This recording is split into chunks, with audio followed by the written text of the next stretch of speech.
Alright, we're going to start at deviation 4, the shoulder deviation, which is for the plumb line assessment. So first we're going to determine whether the shoulders are level. So place my dowel on each acromion process, and I want this to be level across. And if it is not level, then the muscles suspected to be tight would be the upper trapezius, the rhomboids, and the levator scapulae. The next one is going to be determining whether or not the torso and the shoulders are symmetrical relative to the line of gravity. So the line of gravity, the alignment of the plumb line through the sternum, which is the anterior view, want it to be straight up, and the posterior view straight up through the spine.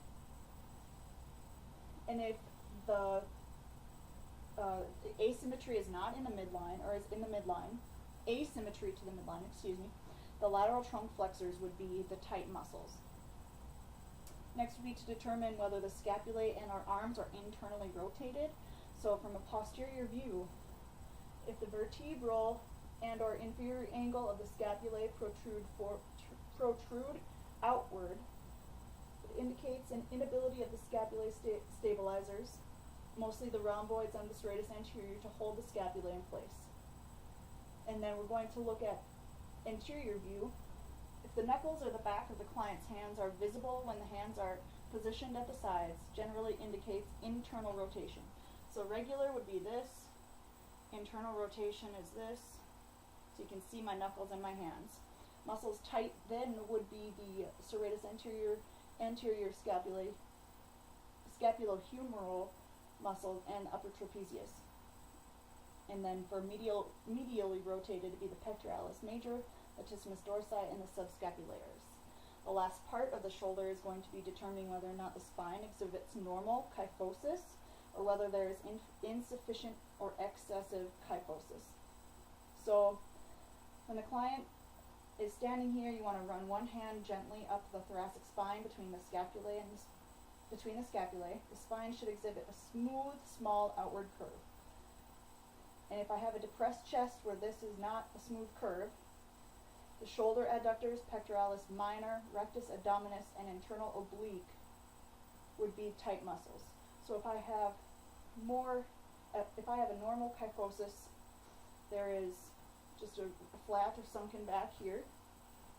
If I have abnormal or excessive kyphosis, which is actually fairly common, then my spine would be more like this.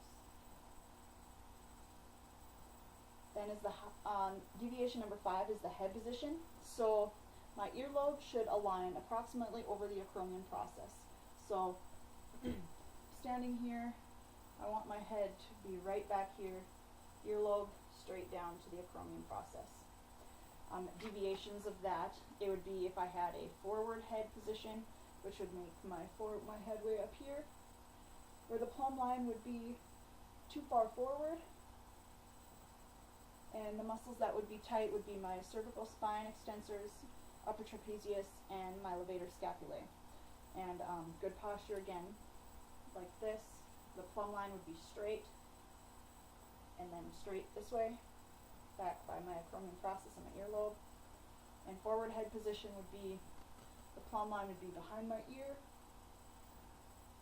and then way too far above on the other side. Next we'll be moving on to the clearing screens.